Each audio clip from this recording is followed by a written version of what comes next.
is a young man named IShowSpeed that has decided to go 30 countries, 30 days.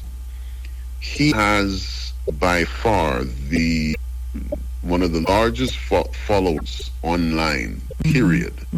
His stream is like 49 million viewers, right? It goes from different countries on the African continent.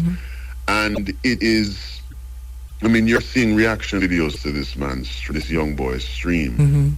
Of especially from Black America. They're crying because they're saying, wait, that's not what they told us about Africa.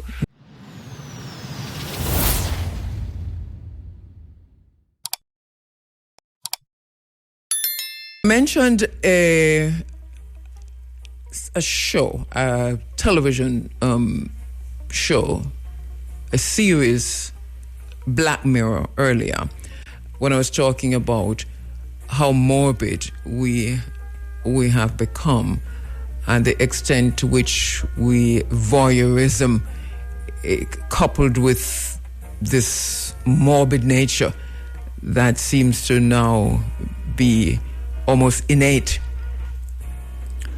I mentioned a show that I watched a while back, and thank you so much, Andrew, for giving me the title. It is from the Black Mirror series, and it is White Bear. And you sent that before you said the rest, so I missed that. So White Bear, yeah, that's the one, White Bear from the Black Mirror series. Thank you so much, Andrew. Yeah, I'm seeing it now. White, yeah, definitely. That's it. If you get a chance, watch that. When I saw it first, it was like, wow. I know we're getting there, but no, we'll never, no. But we're there. This digital dystopia that we feared is where we are now. And it's a sad state of affairs. To you, my sister Yefine, who's listening from South Carolina. Hi, Yefine, how you doing? And my sister Aldith is on the island, Aldith from the Netherlands. Aldith, maybe what do you know? What can you tell me about the tariffs? I'm just teasing. So, Aldith is from the Netherlands, but she spends a lot of time in Jamaica. She's on the island right now. She is a colleague and a friend, and I know she has her eyes and ears and her deep thinking hat on, just looking at these geopolitical shifts and waking up to hear that. All right, tariffs again, 10% as of the 1st, and going forward 25%, and there you go. Well, we see how this plays out, though.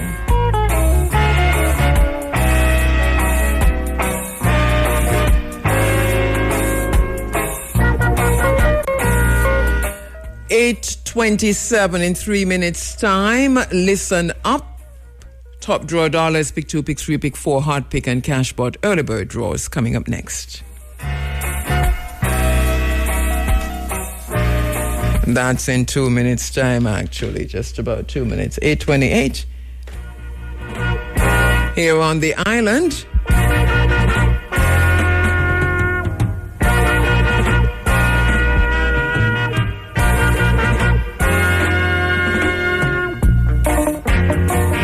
See that the European Union has signed,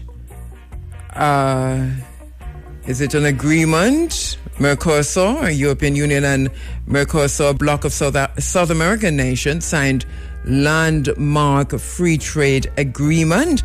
The European Union and the Mercosur bloc of South America countries formally signed a long-sought free trade agreement on Saturday, that's yesterday, strengthening commercial ties in the face of rising protectionism and trade tensions around the world. The signing ceremony took place in Paraguay's capital, and a lot to say about that. I think it fits right into all of the geopolitical shifts that we're talking about, and people are just trying to find a soft place to fall. In Alberta, in Canada, we're seeing long lines in central Alberta to sign petition for Alberta to leave Canada, seeking independence from Canada. I mentioned Elon Musk saying something earlier. Well, this is what he said. Most politicians are just actors on the stage. You don't see the script writers, you don't see the directors, and you don't see the producers who control them.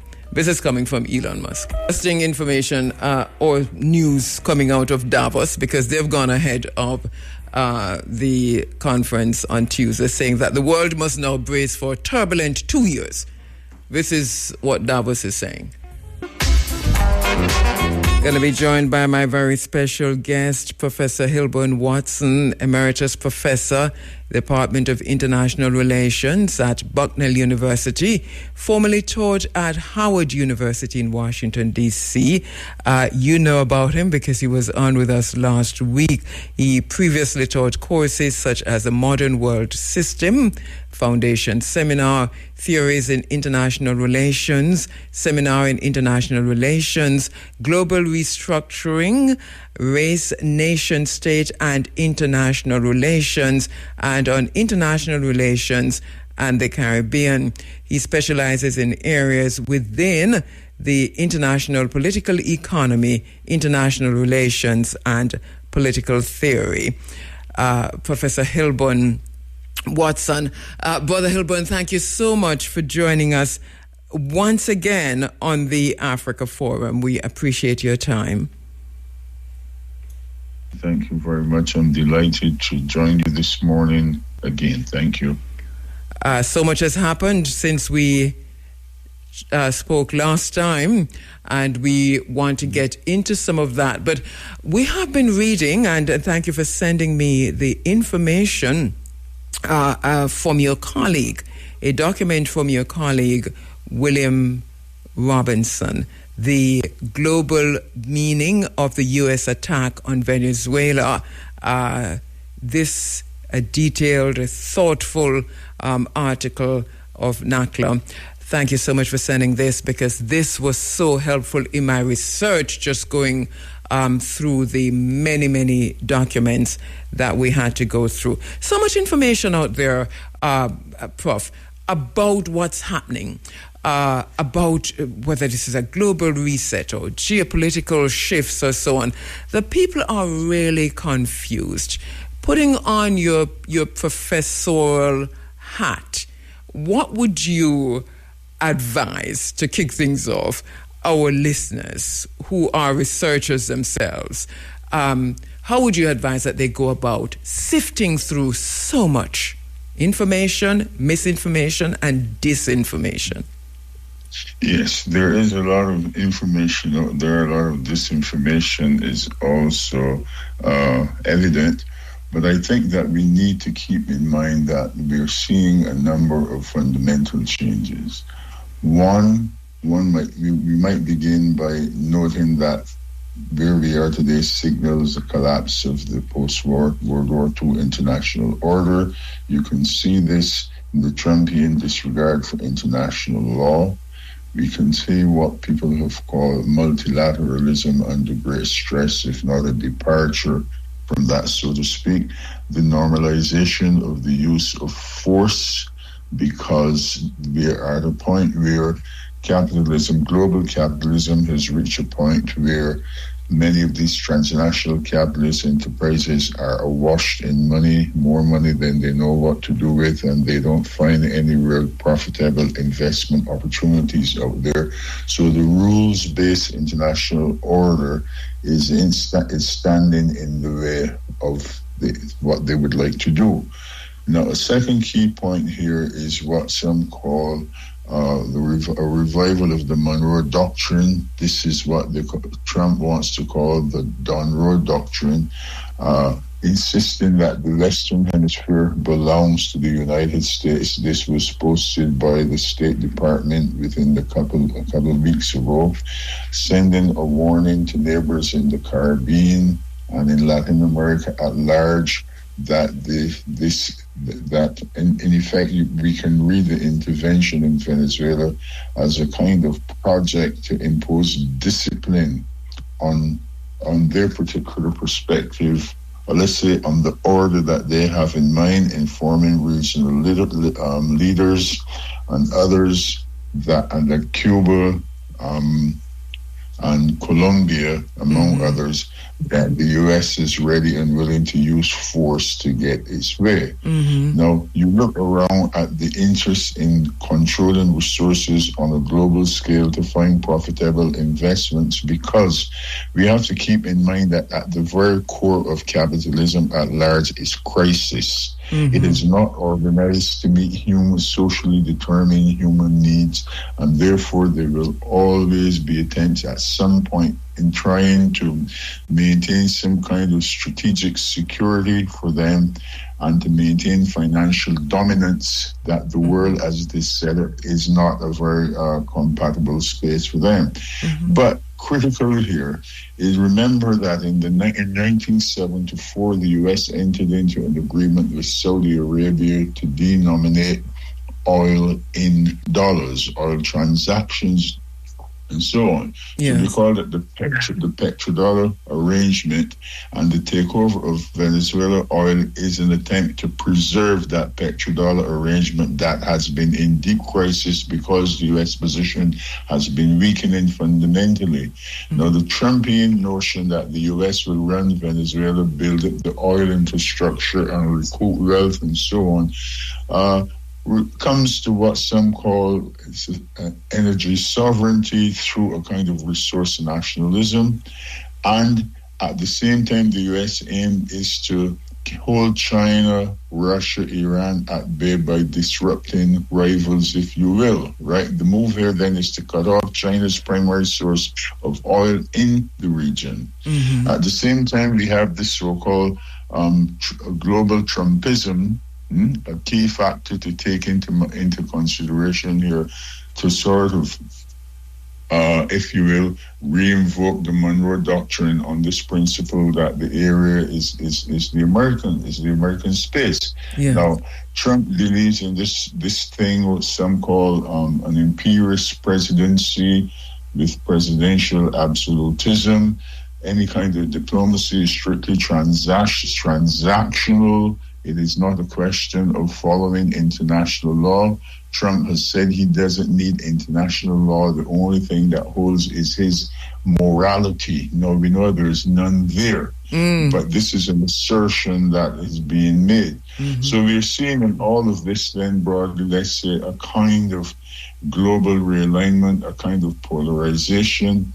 They're condemning adversaries because everybody else is lesser than and a threat to them. And then also the fragmentation that we referred to last week. Yes. Here the question then is, take Trinidad with respect to CARICOM, right? That serves their interest. But countries like Mexico, Brazil, Colombia, and so on see what the U.S. has done and is doing in Venezuela as a violation of sovereignty. In places like Argentina, where you have a right-wing sort of neo-fascist guy like Javier Milei, he says what the U.S. did in Venezuela is welcome. Now, for the Europeans who are caught in a very difficult position, they want to hold on to principles of international law, but they also want to maintain their special relationship with the United States, right? So we are seeing a number of major shifts. Now, if we bring in for a moment Greenland, right? I was reading an interesting piece this morning, and I thought I would bring that, that to your attention. All right. Yes, Prof, you were talking about the article in reference to Greenland. Yes. Now, my friend Bill Robinson forwarded to me something which the best I could do would be to read that. I don't know if we have a minute or two for me to read it. Yes, go ahead.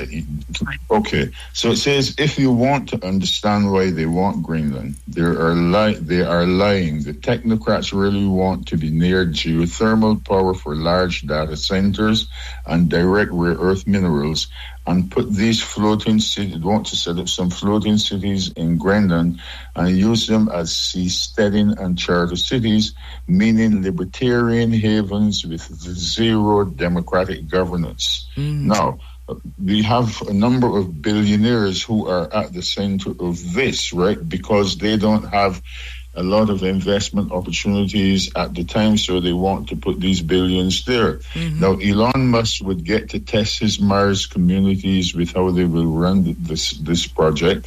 Already some 50,000 people have signed up to be test monkeys, and in this, a company called Praxis, which is a startup, is involved. We also see a kind of interest in setting up what they call an internet native nation or network state project. The aim is to build new cities. They say by this time there are thousands who have expressed interest in this project, if you will. And at the core of it, the ideology is we want to restore or revitalize, quote, Western civilization through a heroic action, advanced technology, and new institutions. They also are talking about global online communities with thousands of citizens or members, a physical hub in New York City, and a reported waiting list with 50,000 people interested in relocating while this thing is built. So you have to think here that what this is addressing is a way to rescue global capitalism from the deepening crisis that we are experiencing. Now, a name like Peter Thiel and yes. Sam Altman from Apollo and so on, they've already gone there. And what's interesting is that I thought of this so smart cities, because I think out of the catastrophe that happened in Jamaica recently with Hurricane Melissa, that listen, we have to be aware of what's happening around us, and even though they haven't said so, it seems as if there is this thing in the background in terms of we have entire areas that have been decimated by this a hurricane, category 6 hurricane. We don't know where it came from, but it was category 6, and so it destroyed entire areas. And we think that this is a very similar thing that is being planned in terms of a smart cities, because we have already had smart cities announced here in Jamaica. And then I want to connect the Greenland, the stuff you wrote just now about, you read about Greenland just now and the smart cities. How do you think there's a connection between this and what we're hearing with the Board of Peace and what is about to happen in Gaza, that they might do something similar in Gaza? Oh, Gaza is really now the centerpiece of the forward fascist thrust, genocide. And if this then becomes the model, then the question is, where else in the world might they not be trying to do some of these things? Now, there's been some talk about oil being discovered in Gaza, and that the emptying of Gaza through genocide is to facilitate this stuff. Now, you've had Trump's son-in-law talking about this. You've had Trump himself say about building hotels and cities and so on. And there's several things we have to keep in mind. So I don't have any doubt that these things are connected, though it is not clear how they are all connected, but they are. You see, when Trump says he doesn't need international law, that his morality is the only principle he needs to follow, they're saying that the way the world has been run, at least in principle, for the period since at least the end of the Second World War, is over, right? That open bloodletting is the moment.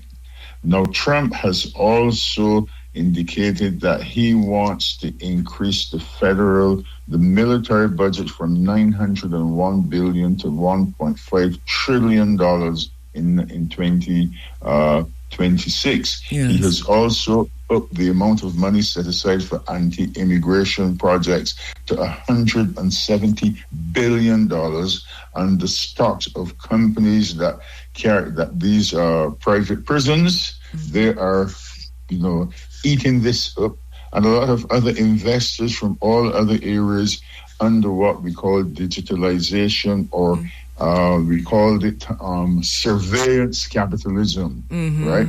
This is critical. Yes. My friend Bill Robinson has also published a book called The Global Police State, and this sets out clearly what they are after. Humanity at large is in deep trouble. There is a third worldization of middle strata in the so-called North, reflecting a lot of what is taking place in the so-called global South, because there is no way for them to go where they want to go by following the principles of international law. And people in the North who thought that their living standards were guaranteed, no, it is not. The only way we're going to have is to fight this thing from below through the popular forces, because always in recent history, when push comes to shove, a lot of middle strata people have accepted fascism. A lot of those people picked up and ran away during the Hitler offensive, and it was the Marxists, the communists, the socialists, the radicals, the revolutionaries who faced down Nazism, right? And that was a movement from below, and we have to be very clear about where we are at this time. And I really, Bill Robinson also pointed out, and this is something that you said last week in the program also, that there is a crisis of global capitalism, and that the current global instability as a structural crisis in the capital system, which is defined by stagnation, over accumulation of capital, and declining profit rates. In such conditions, he said, powerful states and transnational elites increasingly turn to military expansion, resource seizure, and geopolitical domination. Can we talk about that a bit? Because on the one hand, we're saying, so here we have an epochal crisis in global capitalism, but it's also a decisive rupture, he says, in the post-World War II international order. So it sounds as if it's almost like two competing forces there. Well, it sounds that way, but it is not that. It is not that as such, because the first thing we keep in mind is that this world capitalist order from its inception has always been influenced by or shaped by instability. Yes. The thing is, we have to be clear that what we see before our eyes, there is always something more fundamental and underlying, right? Yes. So Bill, my friend Bill has talked about the issues that you raise, indeed, but there's a side to us where we want to see predictability, regularity, normalcy, and not the chaos that is there, right? Yes. But since the contradictions, the crisis inheres in capitalism. In a simple point, the simple point is this: capitalism is organized largely around production for profit. Those who own the means of production set the pace and the standards. But we've had the establishment of political orders through the so-called national state that is supposed to bring some form of normalcy and predictability to that particular order. All of that is what has collapsed and continues to collapse before our eyes, right? So we are seeing the multifaceted nature of this crisis. Some aspects of it seem more normal, but at large things are falling apart. When the old is dying, but is not yet dead, and the new is developing, and its lineaments have not yet come clearly into sight, that is the intersection here between the two, and the difficulty of processing what is happening and arriving at a sense of clarity, right? That is where we are. But we have to keep our minds open. And Bill is correct to mention the points you talk about: overaccumulation, stagnation, and so forth. Yes. And how does the transnational capitalist class, or how do those forces at this time in history address the contradictions? More aggression, more war, more conflict, taking over places, you notice that the European Union countries or the NATO element said that they're not supportive of what Trump wants to do in Greenland. And the French and the Germans said they're sending forces there to help maintain some form of stability, in the autonomous region of Denmark, as it is called, right? Yes. And so we are seeing a lot of contradictory signals, right? And Trump has said, well enough, if it comes to war, he could defeat the Europeans. Well, he's saying down with NATO, down with the way we've done things, because global capitalism in crisis cannot hope to survive without greater belligerency, war, conflict, and threats to global humanity. Dehumanization becomes an integral part of this entire project. And I want to take one more thing from Bill Robinson's article, because it is really so comprehensive. He talks about implications of international law and multilateral institutions, where he said the attack on Venezuela, for example, is said to signal the debacle of the post-World War II multilateral structures like the United Nations and international legal norms. It reflects how powerful states can circumvent or ignore legal constraints. But this is where we find ourselves now, because you just referenced NATO. This is NATO against NATO. France sending soldiers in, Denmark sending soldiers in. The rhetoric we're hearing from the United Kingdom this morning, for example, a call for Keir Starmer to not sign off on King Charles visiting America for the 250 anniversary celebration. So we have this kind of format. NATO members against the leading member of NATO. What can be the outcome of that? What's a likely outcome of that? Well, my thinking is that at the end of the day, the NATO members and the United States might be definitely more belligerent, thinking that they can set the standards for global humanity. I am sure that there are transnational capitalist forces in the various NATO countries that don't object to what Trump is doing, but they're not going to be saying that outright. Now, the breakdown of the post-war order and disregard for international law as a feature of that breakdown, right? This comes in the form that some legal experts have said that this violates Article 2.4 of the UN Charter, which prohibits the use of force against sovereignty of another state.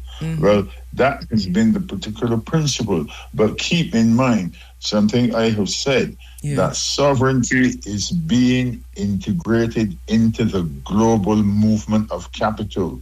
It is not capital taking a secondary position to sovereignty, right? And in this particular moment, then, there are other implications. What does all of this imply for, quote, liberal democracy, bourgeois democracy as we have known it? There is no way for that to hold, right? And once we put these things into perspective, we can understand how the breakdown of, or the departure from multilateralism, the disregard for international law, and the normalization of force, right, as the arbiter for dealing with these particular issues. Remember last week we talked about we are witnessing a rebalancing, right? A rebalancing of the global order.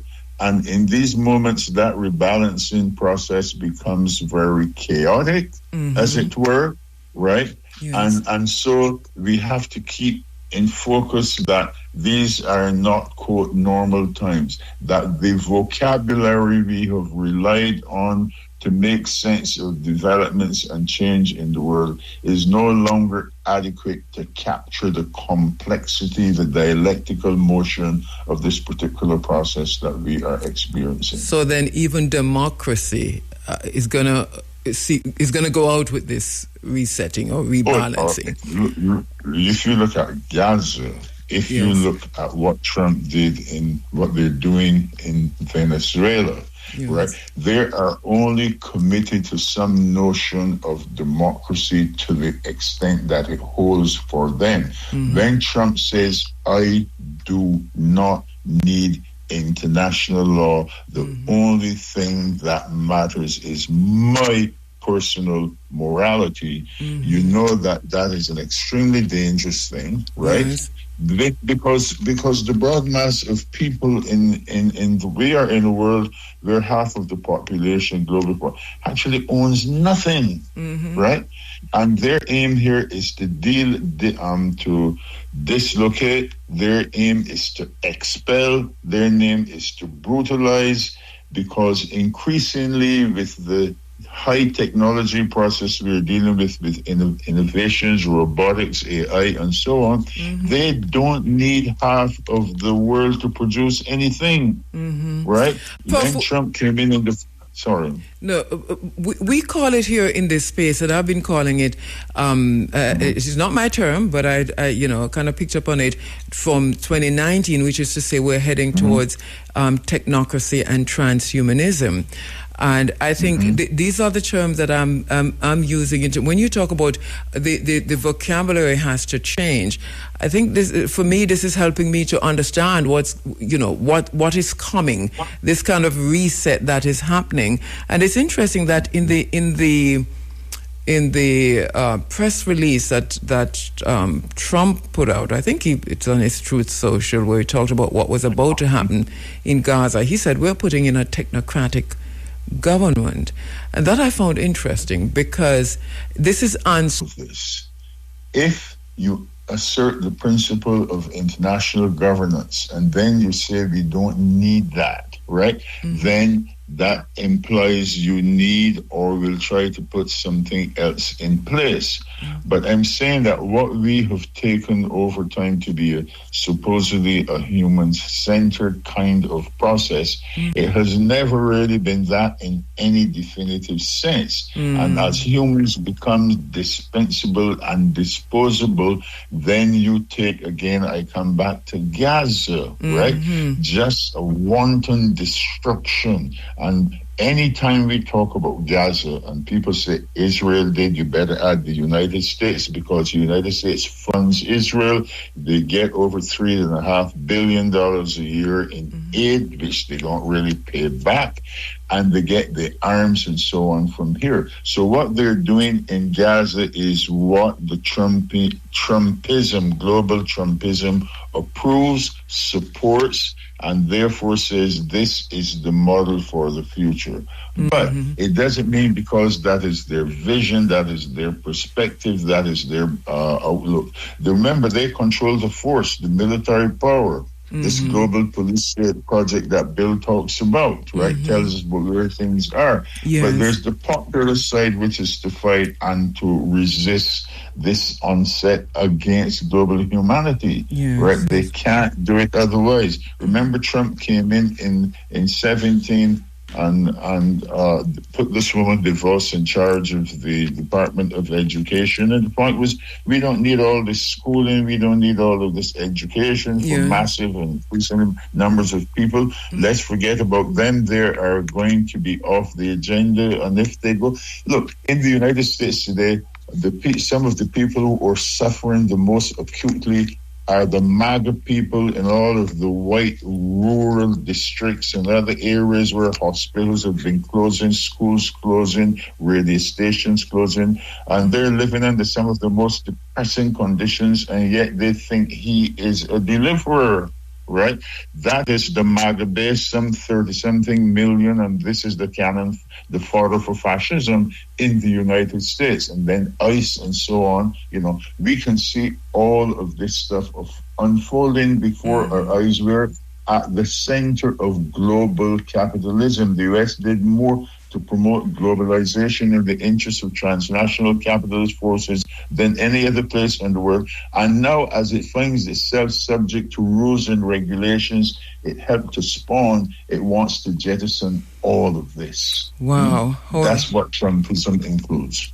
Hold a line for me, Puff. A quick break. Sure. You're inside of what a geopolitical analysis from Professor Hilburn Watson. It is the Africa Forum. We're looking at the geopolitical shifts. We're speaking with those who know, who have been looking at this for ages, for decades, and can call it what it is at this time. In this space, we talk about the isness of things, Prof. And I suppose this is where we are now. When you left off last week, it's interesting because you talked about the implications for the Caribbean. And I suppose in the next, because we do have just about 15 minutes to go, let's go there to say, what are the implications for the Caribbean? We've got the analyses, we've got, we're observing our people are learning more each day. Granted, the confusion is out there, but we have to move beyond, as I was saying to Vijay Prashad just before you came on, that we have to move beyond the analysis and observing, and then where does that lead us? Where does that take us? But for us, the Caribbean, an area of what people call small states, right? They don't set the rules, they don't establish the norms or principles, but it doesn't mean that many of these places have not gotten involved at different points in making assertions. You have heard the perspective of Mia Amor Motley, the Prime Minister of Barbados, who has put a great deal of emphasis on climate change, given the impact of these increasingly violent hurricanes, on the region. She has done a lot of that. But the Caribbean area, it does not matter where you begin. Look at the difficulties that Cuba is facing. Trump is saying Cuba has to make a deal or they are next, right? Mm-hmm. They are also talking about Colombia, that he will do what he has to do in this particular regard. So whether it is insular or on the tip of the continent, of South America, we are listening to a rhetoric that does not harbing well for anyone at large. So remember, the Prime Minister of Trinidad came out and said that CARICOM was an unreliable ally, right, in this regard. And they have taken a move which could reverberate in very negative ways for them. Mm-hmm. Because Trump says he's going to run Venezuela and bring the big oil companies in, oil is now being redirected to the United States from Venezuela. This is not something that Caribbean islands can do much about. They have to fight on the plane of international law at the UN and other international bodies. But Trump has already withdrawn the U.S. from more than 50 or 60 international bodies, right? Says we are not being governed by you. Now, the question is, for international law, the collapse of the post-war order, the international order, and so on, the disregard for it, does this mean now that the Caribbean that faces, a harrowing situation? I expect that it will. If you can he said that countries that are supporting Russia and China, he's going to put tariffs on them. Well, who pays for the tariffs? The working population in the United States, not the capitalists themselves, right? Mm-hmm. So if he can unleash terror of this proportion on American working class people at large, what about the people in the Caribbean? And that is a question, because we're sensing the fear from the top down. It's interesting. The fear is coming from the top down. So governments, when Bruce Golding was on last week, as a former prime minister, obviously he's come out very strongly against what's happening. But he made it a point to say the prime minister cannot do that, because if he does, and he's saying what are the consequences, and I see this coming from across the Caribbean. So what is a message? What message is that sending to Caribbean people? Because it seems to me there has to be a response, but also some kind of a proactive creativity and innovation, disruption, if you will, in terms of how we face what is already upon us. We just haven't really seen it yet. Yes, because this testing us in ways we didn't necessarily anticipate, right? The assumption was that when push comes to shove, international law is going to prevail.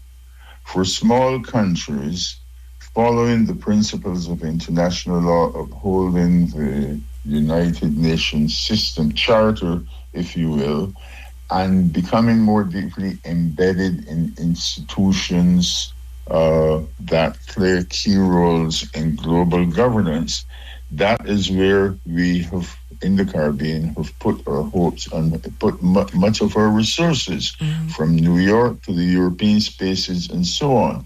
With all of this breaking up before our very eyes, there is no clarity about what is going to hold. If Trump were to say tomorrow, if Jamaica were to say we shouldn't attack Cuba, and if Jamaica were to come out on 100% against what is going on in Venezuela, he said, we're going to put a 50% tariff on exports from Jamaica, which would be the export. You're not going to put that on bauxite, right?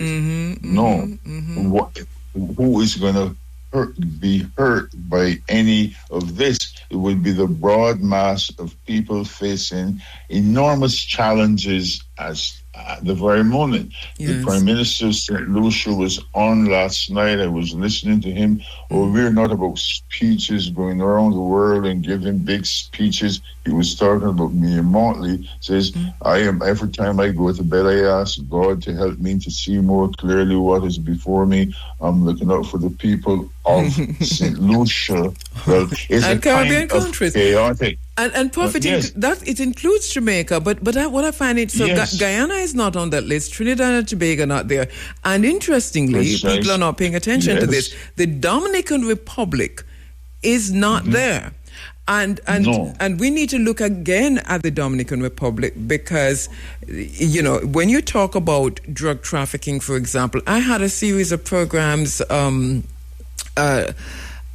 last year, leading, I think for the entire year last year, leading into this year, until our dear brother Darius Figueroa out of Trinidad got ill. But we were talking about transnational organized crime, and one which is his forte, and one of the places that he came down seriously because of his research was the Dominican Republic. But the Dominican Republic is America's special friend, and Jamaica is in the process of developing a special friendship also with the Dominican Republic. Interestingly, it is not on this list.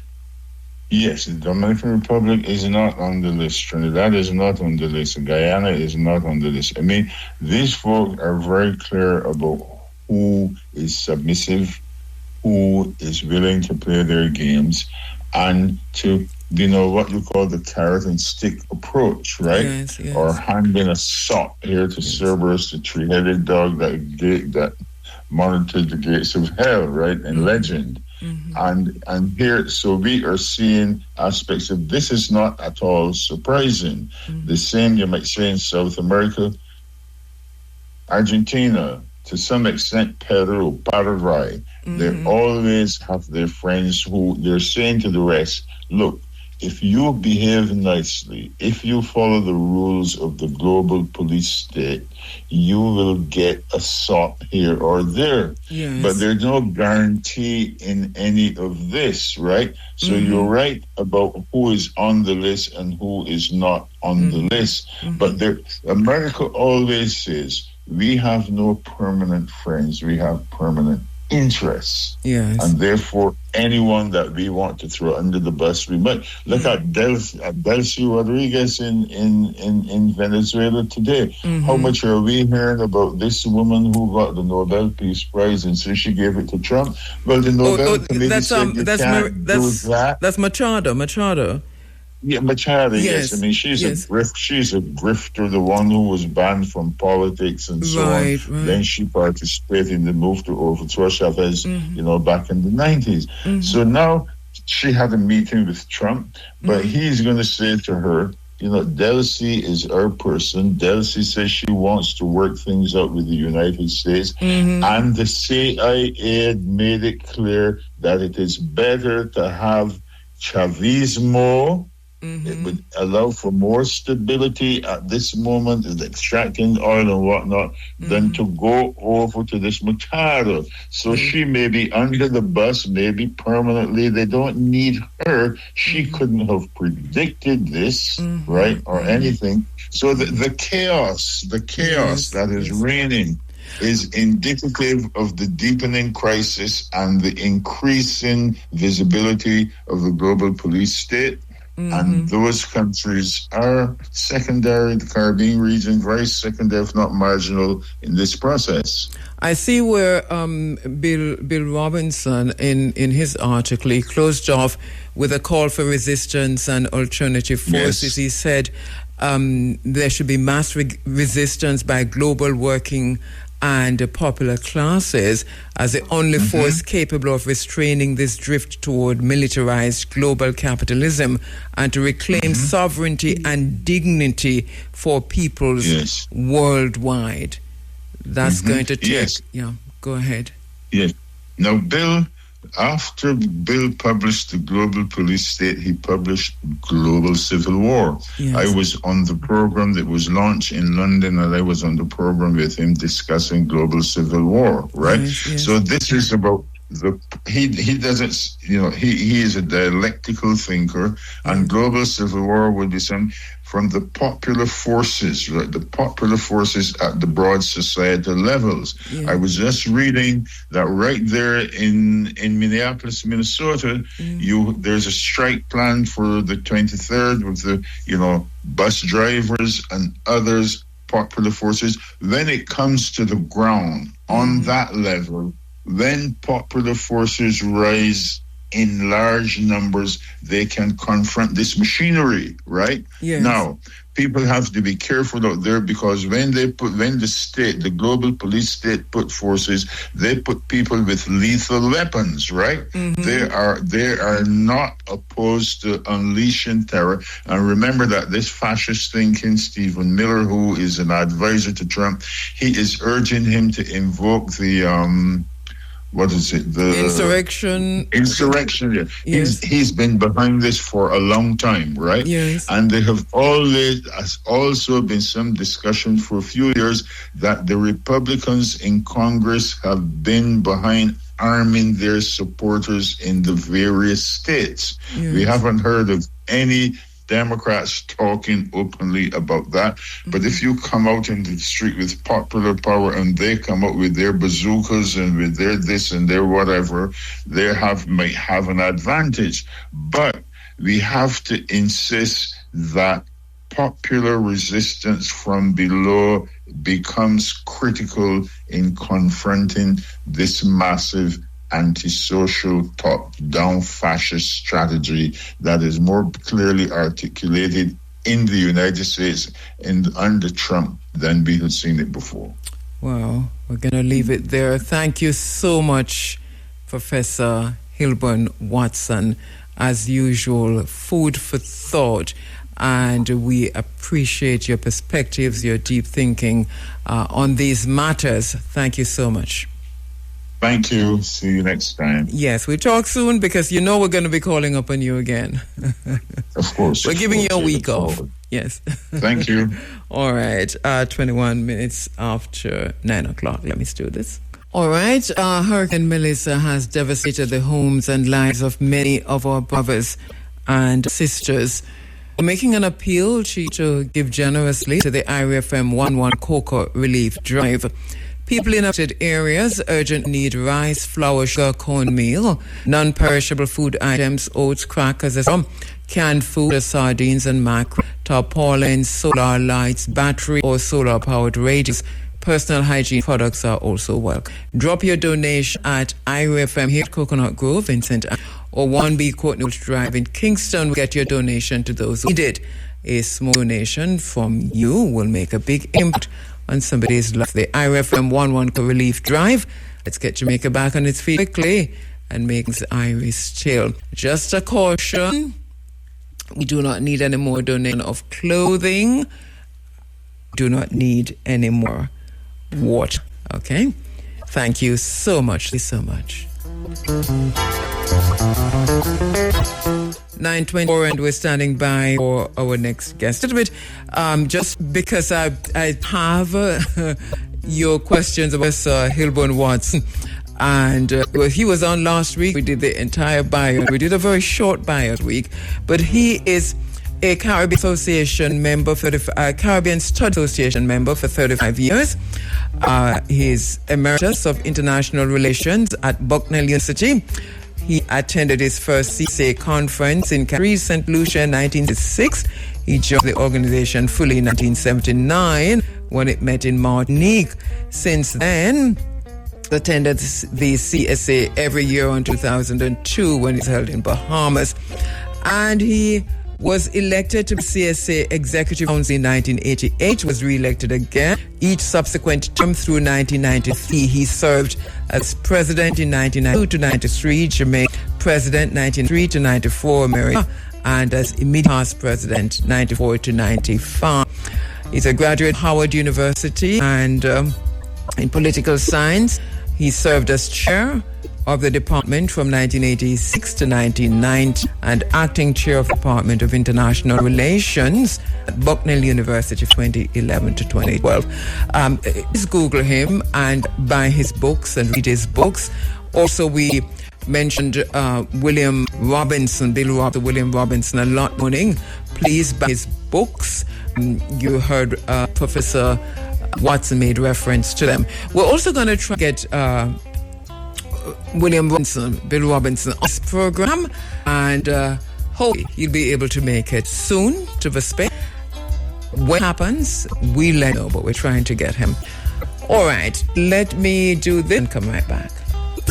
All right, we're back with you inside of the Africa Forum. This is Running Africa, and our next guest is online, Charles Hyatt Jr., Charles Hyatt III, IT professional, DJ, husband, father, holds a Master's of Science in Information Technology from Bauer State University in Maryland and a Bachelor of Science in Health Science from Lincoln University in Pennsylvania, and has a wide scope of interest, including the African continent in its geopolitical context. And this is the side of him that we're tapping into this morning, as we say, Watchman, what of the night?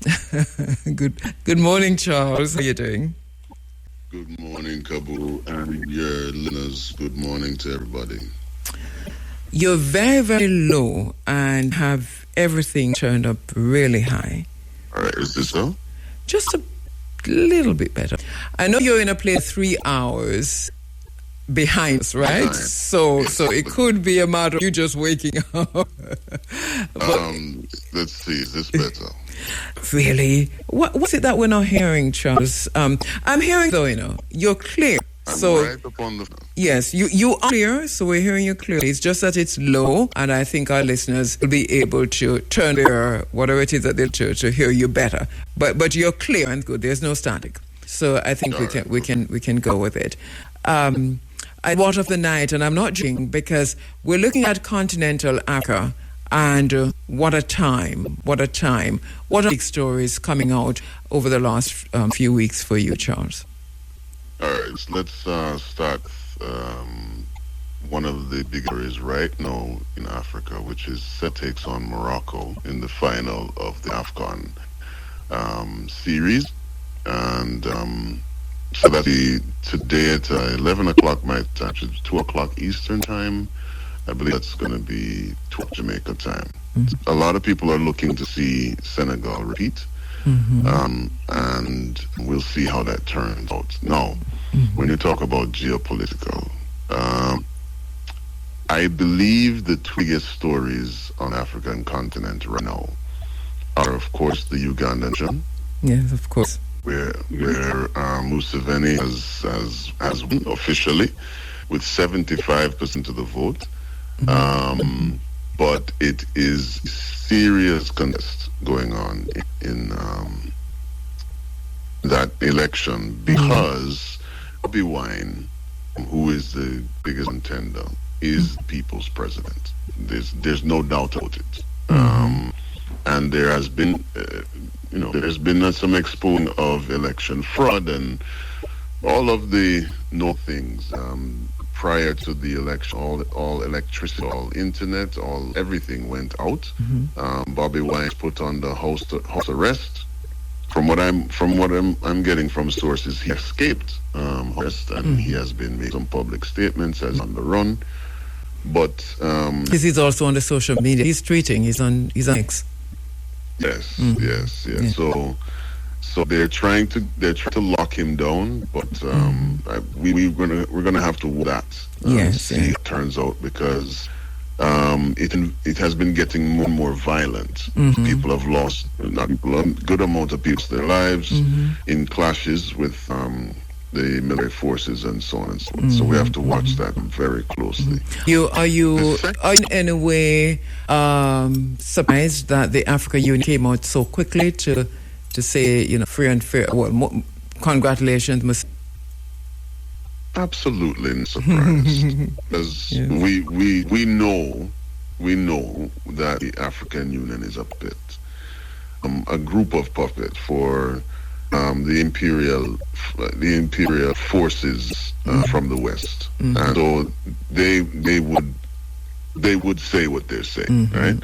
Now, there is a caveat to that, because also understand that Bobby Wine is also a puppet, because Human Rights Watch and I cannot remember the name of the organization. Amnesty. No, not Amnesty International.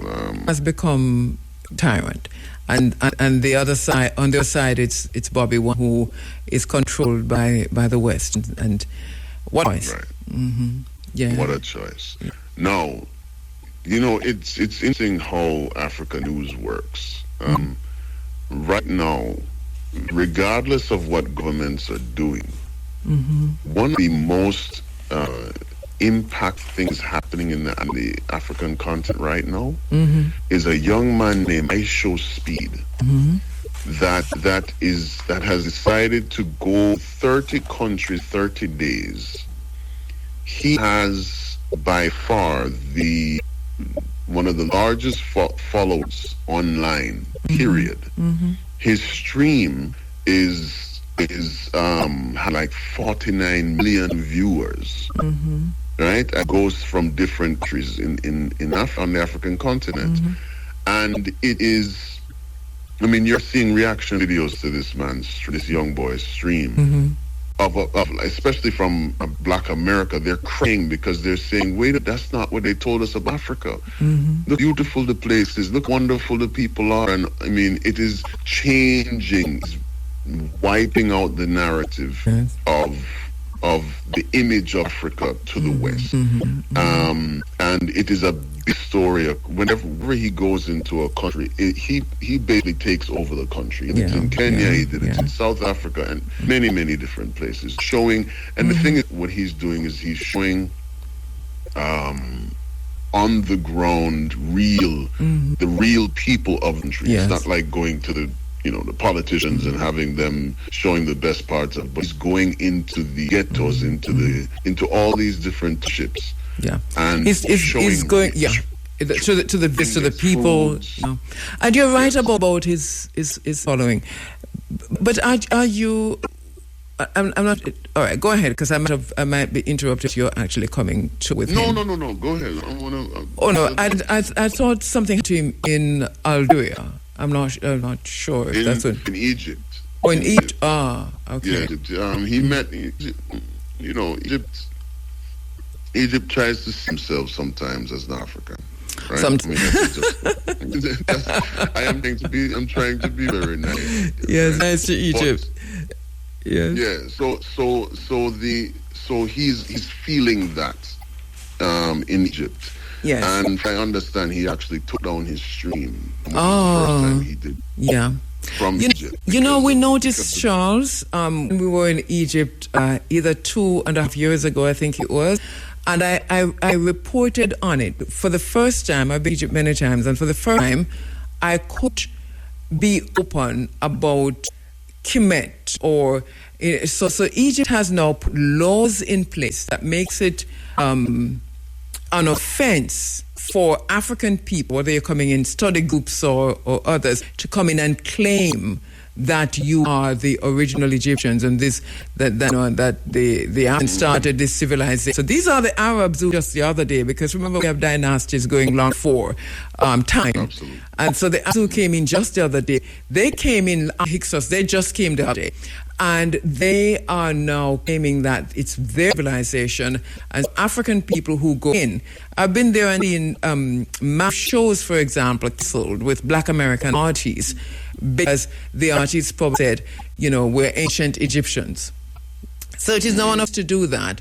I'm not surprised that he has been tagged or disciplined, this is how they call it, in Egypt. Not surprised. And just for all of us who are going in, remember that this is now the thinking in Egypt, that if you're going to claim your Africanness and to claim Egypt as Kemet, then you're likely to be met with resistance. Yeah, but it is interesting that resistance, and I'm just going to say it unapologetically, the world is crumbling right now. Mm-hmm. And I am telling you that the only world will be fixed is when that to recognize the importance and the power of people. And they're fighting hard, and they have some puppets that are also in the fight to keep down the image and the rightful place of black people. Because seeing the truth. Because they know the truth. Yeah. And it is unfortunate that they're going to have to go through this teething era and time, because power of black people will be felt. Period. Yeah. And it is the only thing that is going to help us. But anyway, we go on to other news. Something is happening in Botswana. The people are start to question Domabaku. Okay. So yes, because they're saying they in Botswana, that their democracy is really, really, really, really, really tight and very good. They have decades of success in having democracy, right? But the people are saying, wait a minute. The statement that is the most important or most popular right now is, quote, we are not hungry for fashion, we are hungry for development. They're saying that Domabaku is now taking on an image, changing accent and dressing in very expensive clothes and boots and making great shoes. But they're not seeing the tangible change in Botswana, and Botswana is a country where they'll vote quick. Interesting, because I named him this morning as one of the examples of what can and is happening on the continent of Africa. So very interesting. And it is, you're right to say that, because he is. You understand that when it comes to governments and policies and procedures, not everything is publicly available as to what is happening. And Domabaku is even renegotiating the deal, because what is the name of the company? De Beers? Yes. Yes, De Beers. Previously, Botswana was only getting 3% of royalties from the industry. He decided to renegotiate that so that the majority percentage goes to Botswana, because it is their resources, it is their people who are doing the work, and so on and so forth. There's going to be his speech is that the renegotiation will be seen in development through hospital, schools, and infrastructure and such. The ink isn't dry yet, and so that's why the change hasn't started come. But De Beers is fighting it tooth and nail.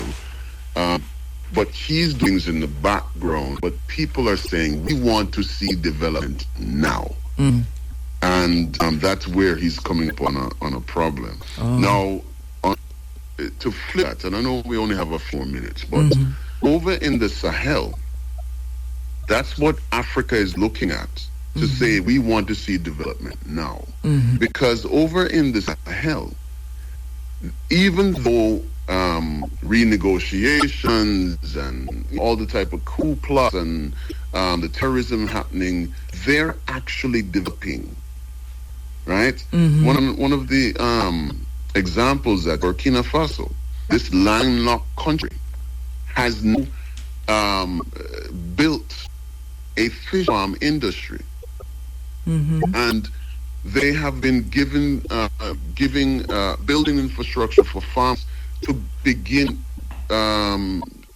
What they want them to do is to sell 100 tons of fish locally grown. Now you can imagine what that's going to do as far as economy is concerned, right? Jamaica can take a lesson from that, because we have our fishermen are being denied access to the sea where they have fished for centuries, decades. You know, when it comes to Jamaica, I am going to let you talk about that, because if I start, we're dealing with continental Africa now. It's top Jamaica, continental Africa. The failures of our government to do right by the people. The list is endless. You know, and you know, it is interesting because the Prime Minister just said in response to all that's happening with the United States, the geopolitical shifts, as Imam Tafari Amma is wrote today in the newspapers, the piracy, that development is what he's looking at, and that we have all to be a part of that. And my question is, how do you develop without access to fresh water, access to land, access to your coast, to the sea? You have denied fishermen access to fish, or you're going to feed yourself. You have denied Jamaica access to fresh water in many places. We have lost almost all of our rivers. And you have denied access to the sea. You say we must develop this, have to look inward and develop. It's not possible. Anyway. It's not possible. It's not probable. Anyway, let's go back to Africa. Yes. I want to go. Benin, in Benin, Mamdi Doumbouya is the new president of Benin. And I'm sorry, not Guinea. And it's interesting that Ami Goita from the Sahel went to the inauguration. Now, their friendship goes back years, and was his way of showing that, look here, Mali and Guinea are the same people, right? And he's making sure to, because he went there in regular traditional dress, and you know, usually he's in his military uniform, but he went in regular civilian dress, and it was quite nice to see the camaraderie between two, because we understand that there might be a problem in Guinea, but based on Western influence. Of course, yes. Assimi Goita wanted to show that we are family before we are friends, and that was a great symbol. The people in Guinea really appreciated his presence and showed him a lot of love, and that's wonderful. Yeah, it was good to see. So we're hopeful because of what we see happening in the Sahel in particular, also in places in West Africa. We're pretty hopeful. Africa, I think, is on the cusp of being what it can be and what it is. What we talk about Africa, its creation, but especially because of the geopolitical shifts that we're seeing now and the upheavals, Africa is at the center of a lot of it. If Africa can move without begging bowls and without bills of sale, because this isn't the thing that they're saying now. going to Africa Union and they're going to the World Economic Forum, bills of sale. What are you selling? The interesting way of doing things, interesting phrase. So if we can move without bills of sales and without begging bowls, I think we are in the renaissance that we're talking about for the last few years. Kabu, I believe that Africa, based on what we're seeing happening geopolitically, I think it is understood, especially from China and Russia, that Africa is being built into the next consumer economy. And the second manufacturing hub, we know that China is number one, but I believe that the African continent is being built into the second manufacturing hub because of the BRICS alliance. And they're doing that to move away from the West. West is doing a great job to move people from. That's another discussion. That's another discussion. And we'll have that. And we'll have that discussion. We're expecting you to come to Jamaica shortly. And we're going to ask you to put on another hat when you come in, because I want to talk about reggae music as revolutionary music and what is happening to reggae music within the context of who reached nation. And it's something we've been saying in this space for a very long time. I've had discussions with you on this also. Know that you yourself have concern about what appears to be the demands of the liberationary, and you said it last time you were on, liberationary, revolutionary music that is reggae.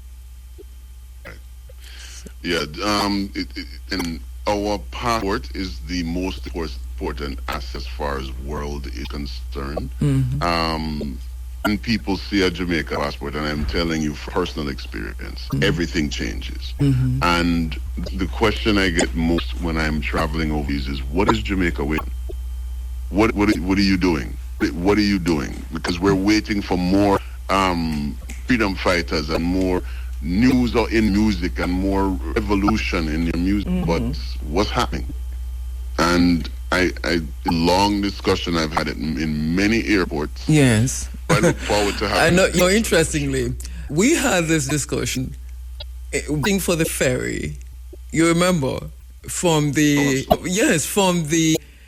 airport in Sierra Leone to, because we'll take the ferry from the airport right to the hotel. Yeah, to Freetown. Yeah, to Freetown. And we had this. We were so tired, but we were kind of trudging through this conversation. Remember? Of course. Yeah, that's something. So I look forward, because I have lots of thoughts on that. So I look forward to coming in and sitting and discussing with you. All right. And your listeners, right. For sure. Sure, here for the first week in February, the Minister of Tourism and Cultural Affairs. I don't know if I should be saying anything, but it was set up program before. So Professor Rosalie Hamilton, you did it before, and we'll a time since that. We'll be on the island here in Jamaica, and so she'll be here first week in February. So you should be here. Well, maybe not the whole. You should come the end of the month, not the first week in February, or else you're not gonna see her. I'm just saying. Well, let's see how that works. Yeah, it's wonderful to be able to see everything. Come next week, my name Charles Hyatt III. Jump on a plane and come. Next week. I mean, Tuesday. Got it. Yes. We'll see you soon. Thank you so much, my brother. Did we wrap for now for continent Africa, the big stories? Well, some other story, short stories. Yeah. It is interesting what's happening with Starlink Africa. They're getting banned from country after country. Brand shut down their satellites completely. Right. South Africa is banning them from coming in. And even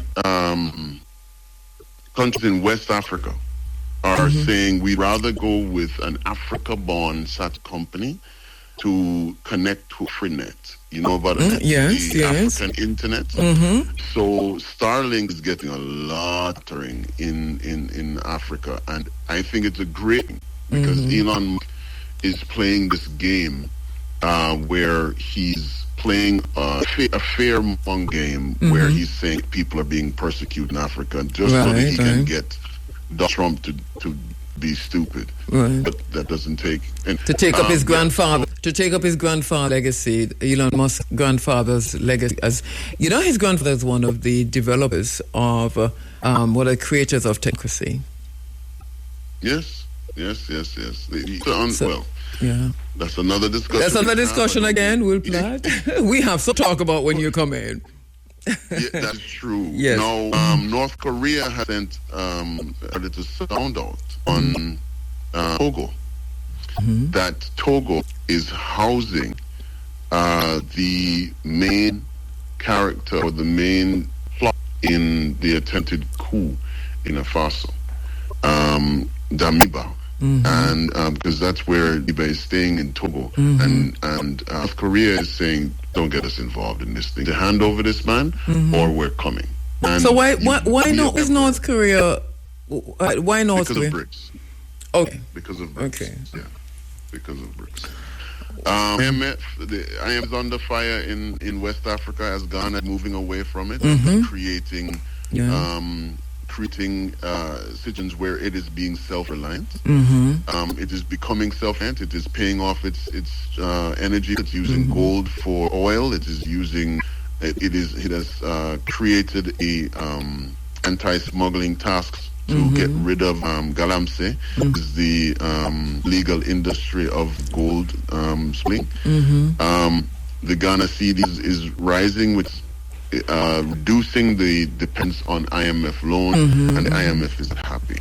Yeah, I can just imagine. Now, one of the things we say that countries' sovereignty is, and we see it happen in Venezuela, a country's sovereignty is based on how much that can defend itself, right? Yes. Military power.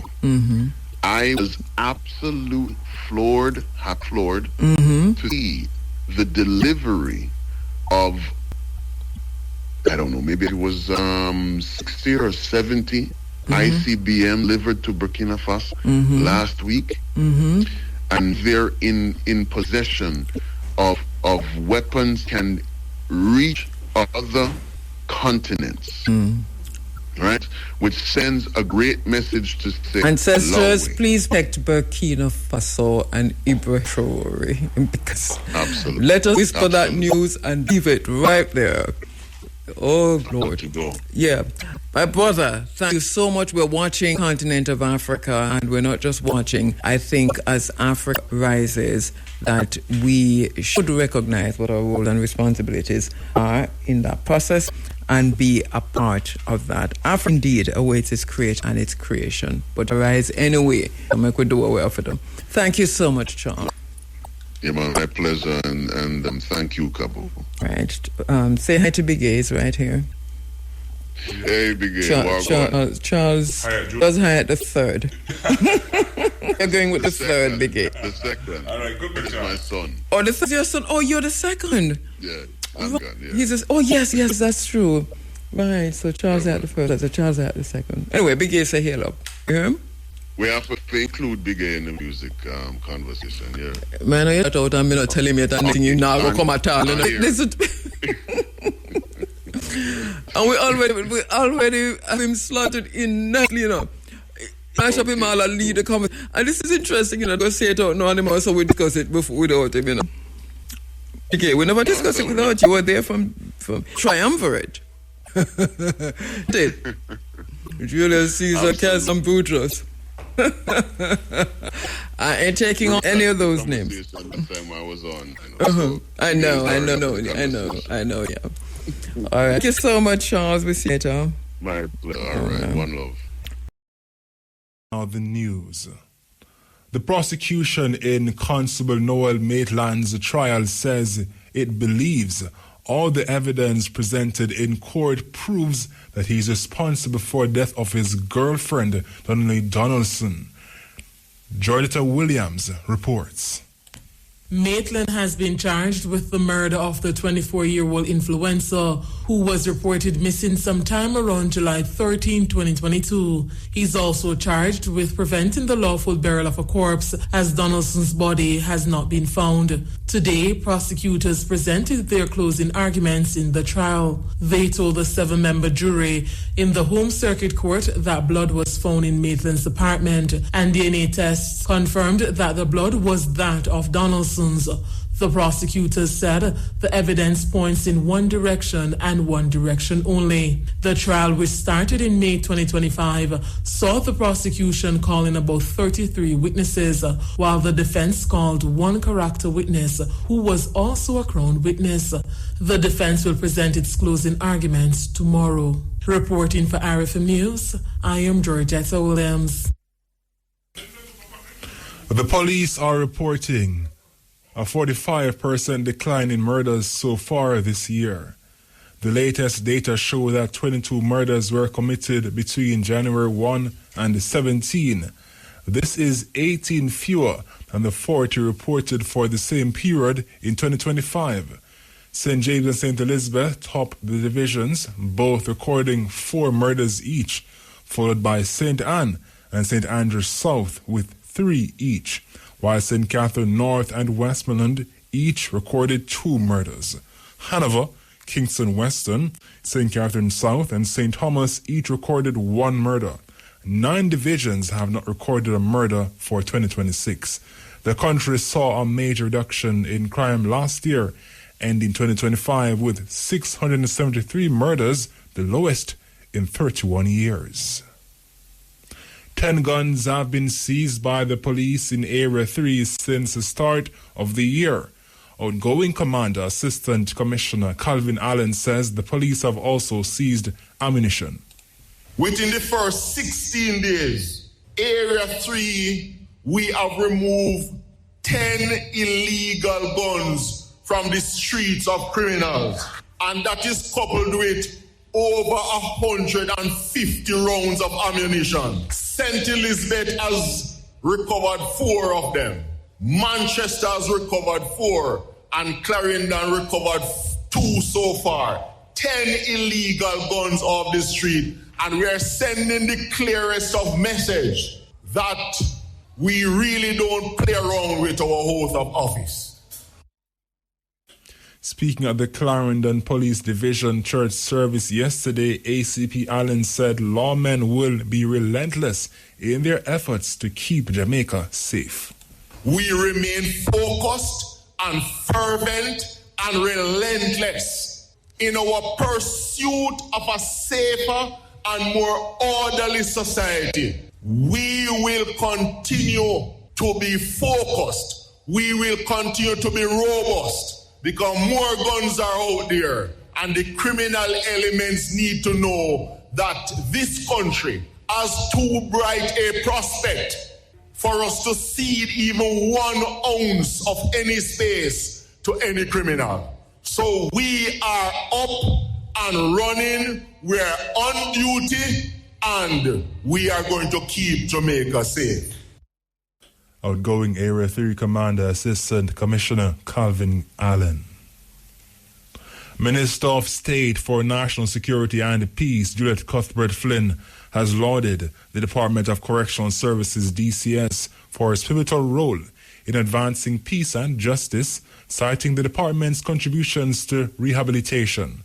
She also noted the department's reintegration and reduced recidivism as key factors in Jamaica's improving national security landscape. The State Minister gave the commendations during the DCS's annual Staff Awards ceremony on Saturday. It was held under the theme, Excellence in Securing, Rehabilitating and Reintegrating Lives for a Safer Jamaica. Mrs. Cuthbert-Flynn outlined that each success story cements corrections as a cornerstone of Jamaica's peace-building mission.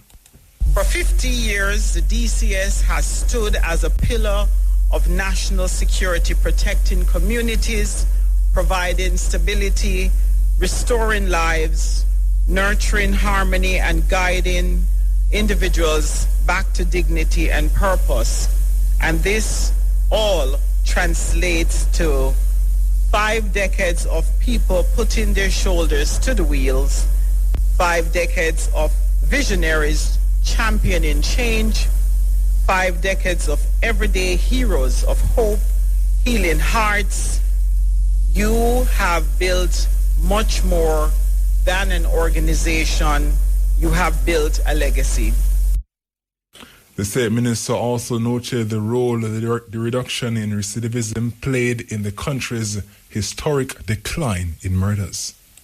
In 2025, our nation reached a historic turning point where murders fell below 700 for the first time in over 31 years.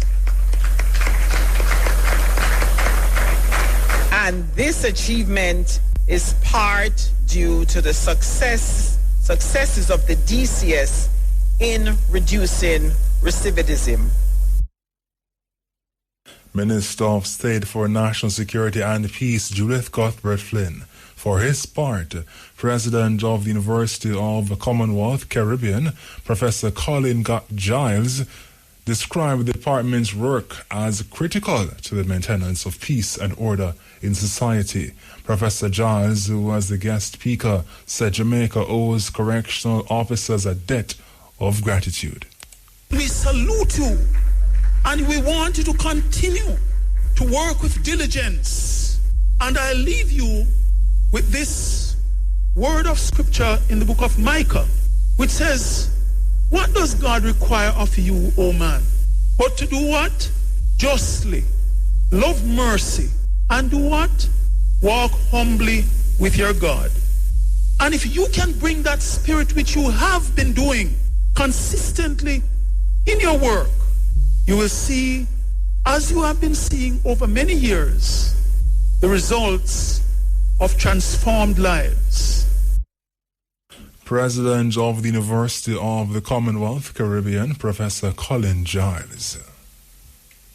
The Executive Board of the International Monetary Fund, IMF, has approved a disbursement of $415 million for Jamaica under the Rapid Financing Instruments RFI Large Natural Disaster Window.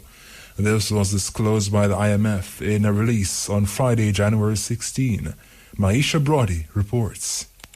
The IMF says that the $415 million or special drawing right SDR of $306 million will help meet the urgent balance of payment needs stemming from the devastation caused by Hurricane Melissa, complementing the resources currently available under Jamaica's disaster risk financing framework. In December 2025, the Jamaican government welcomed the announcement of a major recovery and reconstruction package of up to $6.7 billion from international development partners following the widespread devastation caused by the Category 5 hurricane. The government also disclosed that the country requested support under the natural disaster window of the RFI, which could provide up to $415 million.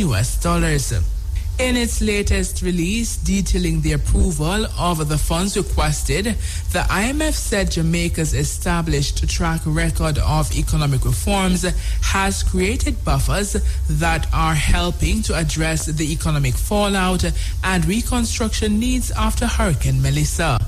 Nevertheless, the widespread damage caused by the hurricane, together with the resulting fiscal pressures and a sharp decline in tourism receipts, have generated a sizable balance of payments need in the short term. The release said the government of Jamaica is committed to supporting the most vulnerable segments of the population in hurricane-hit areas and rebuilding of damaged infrastructure.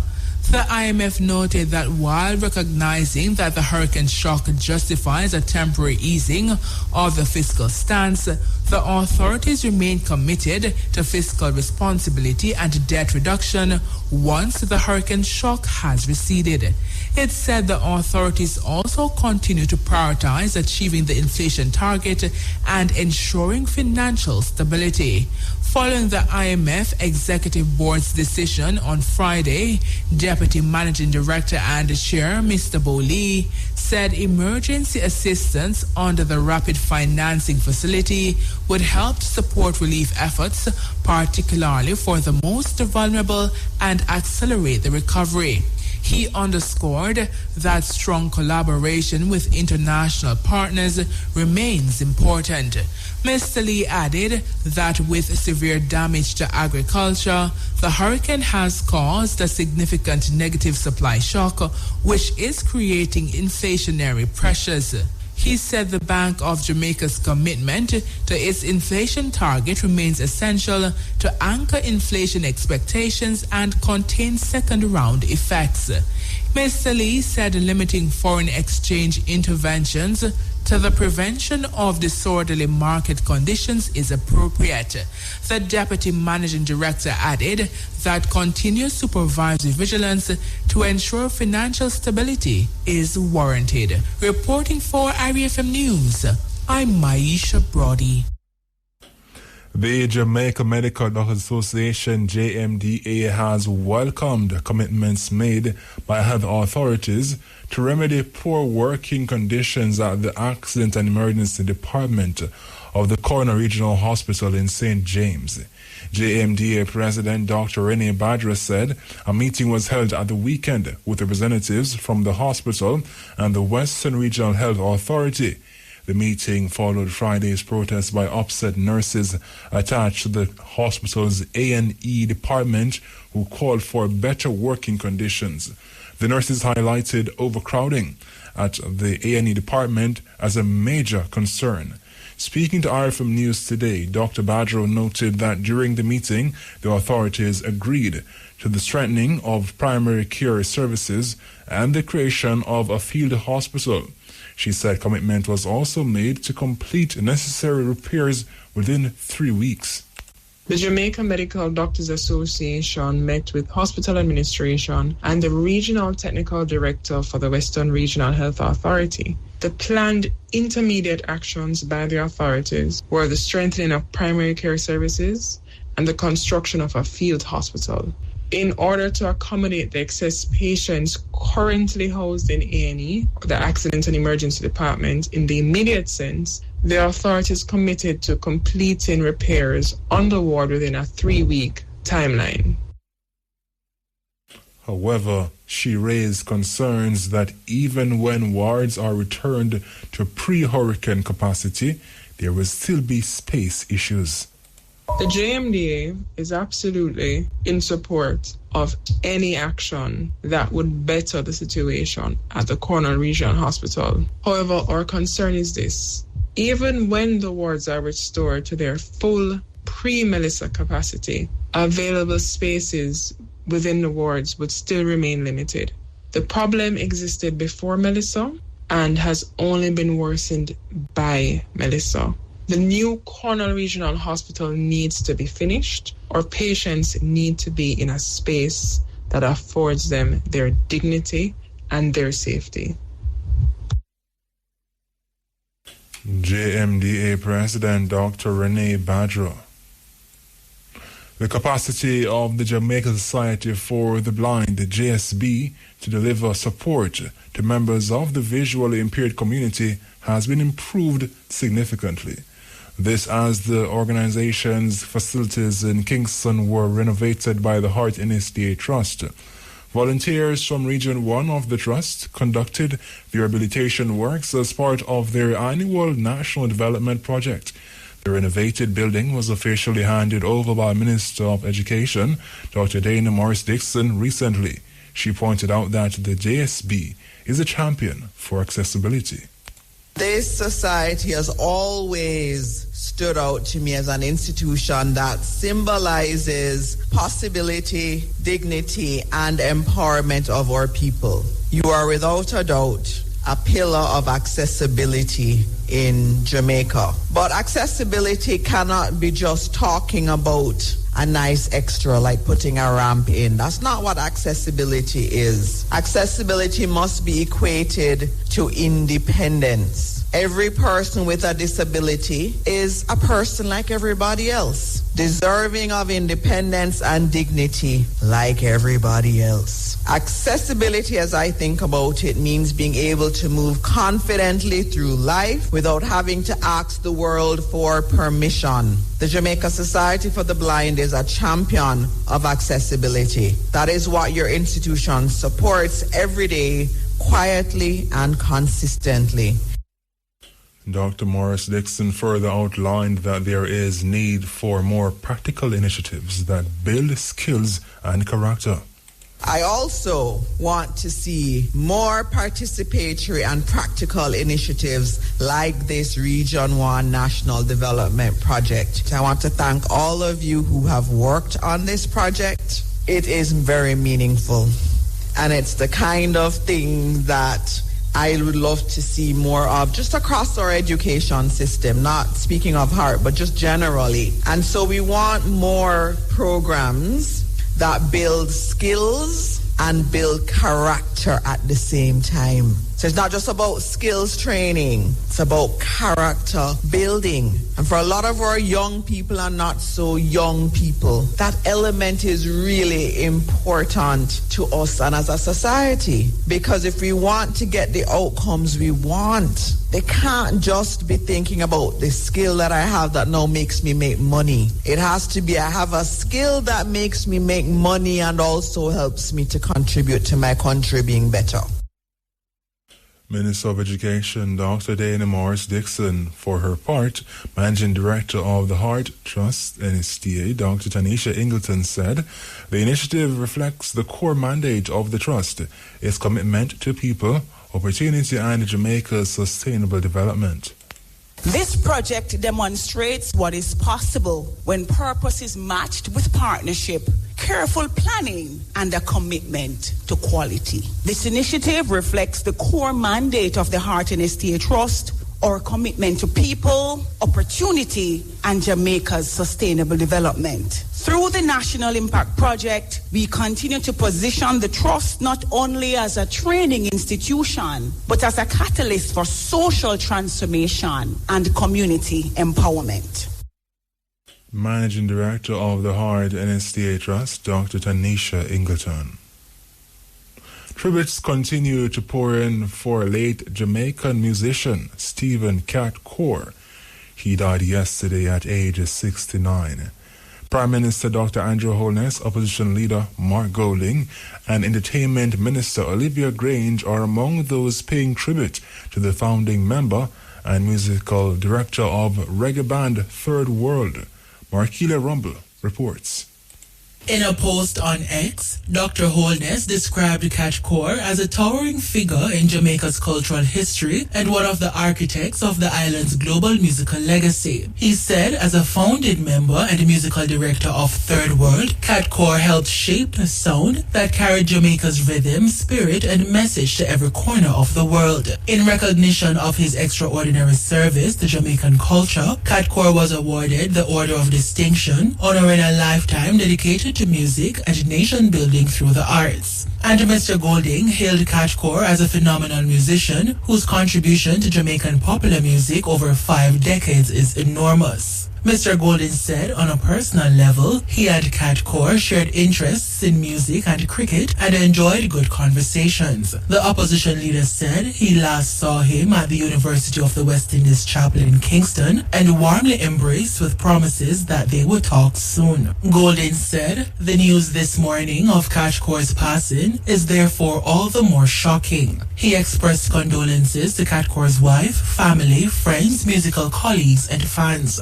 And Entertainment Minister Olivia Grange has hailed Stephen Cat Core as a unique talent who could truly be described as the reggae ambassador. She said under his musical leadership, Third World achieved international acclaim with enduring classics such as Now That We've Found Love, 96 Degrees in the Shade, and Try Ja Love, becoming one of Jamaica's longest running and most successful bands. Ms. Grange said it should also not be forgotten that before he co-founded Third World, Cat Core was an integral part of the successful reggae group Inner Circle. She added that it is no surprise that he was a recipient of a number of awards, including the Order of Distinction. The minister said he will be missed, but there is no doubt that his legacy will live on and continue to inspire current and future generations of musicians. Reporting for IRFM News, I am Markelia Rumble.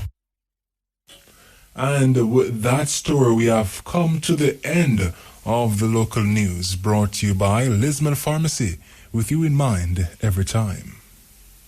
You're listening to Live at 5:45. Still to come, the Financial Corner, our Caribbean and sports. But first, here's the weather.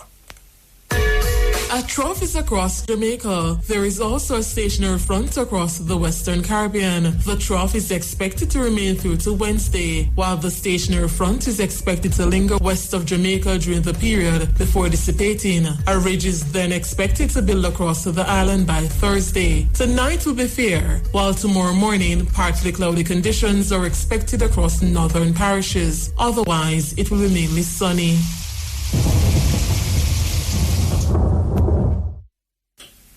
It's now time for the Financial Corner.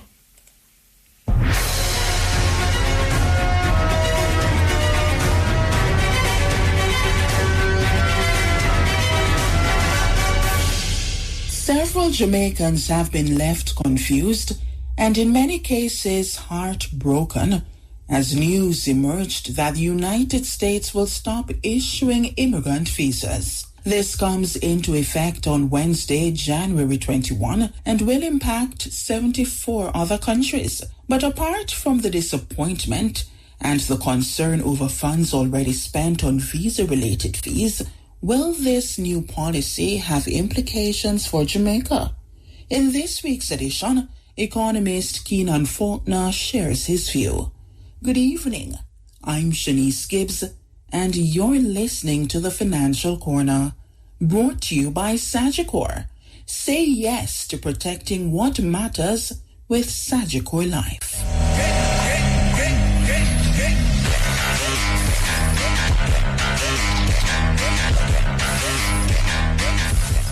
Jamaicans living in the United States have for many years contributed to the economic growth of their homeland through remittances. But Mr. Faulkner believes that the U.S.'s new visa policy could have an impact on Jamaica's remittance levels. Revenue implications may be significant as the average outbound remittance transaction to Jamaica is about $350. So with fewer permanent migrants to the U.S., this could have an impact on the overall remittance amount to the country annually, which currently stands at about $3 billion. He explains that this could then impact Jamaican households. Domestically, this can dampen household consumption expenditure, which affects spending on education, health, and just general welfare.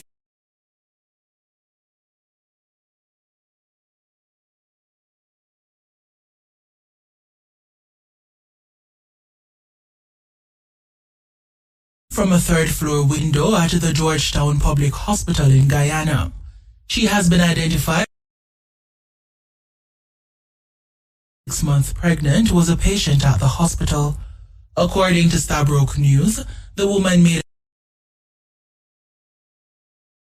threatened to harm herself as she apologized to family members. Distraught relatives have alleged that negligence on the part of the hospital caused Eastman's death. The Georgetown Public Hospital Eastman presented to the emergency department on Saturday, January 17, with complaints of headache, evaluation, and management. GPHC revealed that she was reviewed by the internal medicine team. Concerns. The corporation said that psychiatric assessments were done and no suicidal ideation or psychotic symptom was identified. The The GPHC has initiated a full internal Still in Guyana, President Dr. Mohamed Irfan Ali and South America's leading tourism destinations. Speaking at the opening of a hotel in tourism growth is no longer a future ambition but an active reality driven by deliberate investment to the increasing number of hotel developments as clear evidence that Guyana is ready to compete in the global. President Ali stressed that while private investments are expanding across the sector, all identity. Finally, a climate-resilient hurricane shelter capable of withstanding Category 5 storms has been officially opened and activated on the island of Abaco in the Bahamas. The establishment of the facility was made possible through a trilateral partnership involving the Bahamian and Indian governments and the United Nations Development Programme UNDP. Designed to endure